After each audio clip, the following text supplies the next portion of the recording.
Nicketeers. I am here with Martin Billany, also known as LittleKuriboh. Hello. How's it going? So, how was A-Kon 24?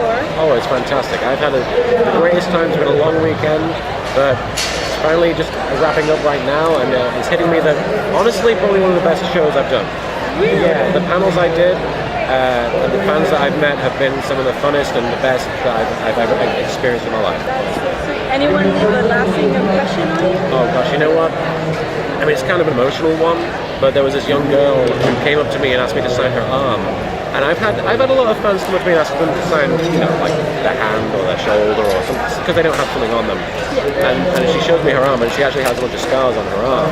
And I signed it. I was like, "Are you okay?" She said, "Yeah, but your show has actually helped me survive a lot of the bad stuff in my life." And I had to say, you know what? Anytime you need anything, feel free to contact me. And it was just one of those moments where you realize that the slightest thing you can do and put out there can have an incredibly positive effect on someone's life. It really is an incredible thing. Yeah, it is. And I mean, the Yu-Gi-Oh community, especially for your videos, is just so strong. Absolutely. You know, we're such big fans. You know, you say that, and it's funny because I agree. I absolutely agree. The Yu-Gi-Oh community online is one of I've been in a lot of communities, and there's always been like some negative areas. Like a lot of people are like, "Oh, bronies" or "homestucks," and I personally have no issue with those guys. But I've never heard anybody complain about the Yu-Gi-Oh fan. I've never heard any issues with it, and I've never seen any like inside bickering or fighting or anything like that. Very positive group of people, and I honestly think a lot of that is chalked up to the show because they always push forward these very positive morals about friendship and bonds of friendship and all that stuff. And as cheesy as that sounds, I do think that's a great thing.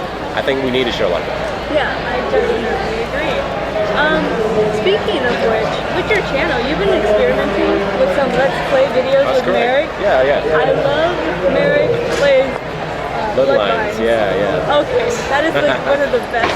I'm glad you like it. Yes. Oh, did you just decide, no, let's play some video games and see how these characters would be? Or was it just like the spur of the moment thing? You know, it's been a while. I think what it was, I used to watch this machinima series called Freeman's Mind. Have you ever heard of that? It's a Let's Play of Half-Life 2, no, Half-Life 1, taken from the perspective of Gordon Freeman, and you can hear his thoughts. And so every time something happens, he's basically having a conversation with himself. And I was like, that's great, I like that idea. I'll steal it. But I'll make it so that Marek, the character himself, is playing a game rather than the character in the game reacting to everything. So, and Bloodlines, Vampire the Masquerade Bloodlines is one of my favorite games. Very underrated, very underappreciated, because when it came out it was very buggy and nobody actually wanted to play it as a result.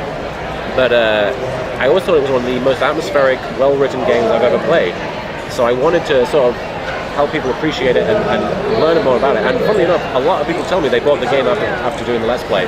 So yeah, I think the original impetus was me just being like, I want to do something like Freeman's Mind, but with Marek. And Marek is one of the easiest characters for me to slip into because he's kind of my voice inside my head that's always there being like, no, don't do that, do this, And I try not to listen to him, but I'm not always successful.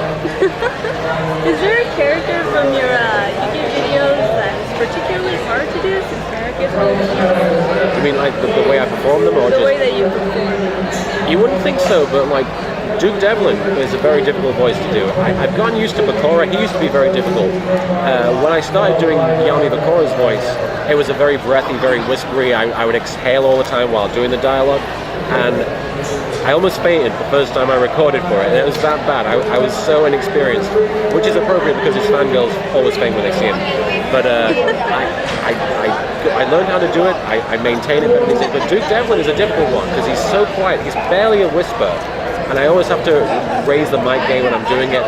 I hear that, I think it was, whatever his name was, Rob, I forget the name of the voice actor, the guy who played Mojo Jojo in Powerpuff Girls. He has to go into like the corner room and whisper to himself to do the voice because it's such a very visceral, sort of back of the throat thing. And Duke Devlin is very similar to that, and I always struggle to maintain that voice, but I don't think I'll ever be able to do it like effectively over a long period of time because it's such a quiet voice. How much do you practice your voice? Like, is it like just out of nowhere you'll be doing something and someone will come out. Yeah, I was driving to work the other day, and I was doing a bunch of different voices, trying to figure out what voice to do for a character. And I was talking to myself in like 2 different voices for like half an hour, thinking of dialogue, and it was all the time. Whenever I have a time to myself, I do that. In the bathroom, I'm doing it all the time. My wife makes fun of me because she'll hear me in there being like, "Yes, Kaiba, I'll get you next time," and I'm like, I'm using the bathroom. It's so silly. That's so amusing. So, okay, what about your script writing process? Is it the same thing? You just come up with material, or do you watch the episode through? I watched the episode through once, and I try not to watch it again if I can help it. And then I write down all the bullet points of the plot. I write down, like, this happens, then Yami summons a monster, then Kaiba summons a monster, then one of them wins, usually Yami. And then I try and link them with dialogue, and I try and make sure it's funny dialogue. It doesn't always work. And sometimes I sit there for a week with a script, sometimes 2 weeks, but that's usually the process. It's usually a very, very by-the-numbers thing. It's usually just one. I don't often go back and revise it. I just stream of consciousness, 1 paragraph at a time. It's a very, very simple process, but it takes time. Yeah, it does sound like it takes a lot of time. Does anybody help you with the editing? No, that's all me. It's all you? All me. I've actually recently thought about asking somebody else to edit the videos for me, but then I realized it wouldn't be the same thing if I did it with anybody else. I know exactly what I'm getting with the finished product if I sit down and do it myself. And I've actually been accused of being kind of selfish in that respect, but honestly, it's my hobby, and I kind of feel like one of the reasons people like the show is because they can tell that it's one guy doing everything on his own, and it's kind of got a charm to it in that way. It's like, yeah, it's like that first episode isn't very well made. The first episode of Yu-Gi-Oh! Abridged, not very well made. The voice acting is kind of hokey, and the sound quality is pretty bad. But you can tell that there's one guy sitting in a room having fun, and you can tell, and it sort of rubs off on you, and you enjoy it because of that. And so it works, and I wouldn't want to change that formula. Most definitely. Oh, well, okay, I can ask you 2 more. Okay. First one is, why did you pick to make Tristan's voice the way it is? That's a good question, and there's a very good answer. Originally, when they cast Sam Riegel for the part of Tristan, they told him to play him as a surfer dude. And so he was like, "Hey, Joey, what's happening, man? I'm a cool guy." And I was like, "You kind of sound like Bullwinkle. It don't really sound cool." So I sat down and I was like, okay, I like that voice. It's got a lot of potential for comedy. But then eventually they recast the role and gave it to Greg Abbey, who eventually went on to play Yusei in 5Ds. And they gave him a much more everyman character voice. And he did a great job. And funnily enough, he's actually a big fan of my show. Oh, really? And he's in talks with me to maybe do a voice at some point in my show. Like, so the voice of Tristan, the regular voice of Tristan, could possibly be in Yu-Gi-Oh! Abridged at some point, maybe. I don't want to say too much, okay. But you can feel free to use it. But the original Tristan has so much more comedy going on for him. I felt like I should keep it consistent, and I have to wonder what Sam Riegel must think, because he obviously got recast in the role. But most people, when they think of Tristan now, they think of Abridged Tristan's voice, which is his voice.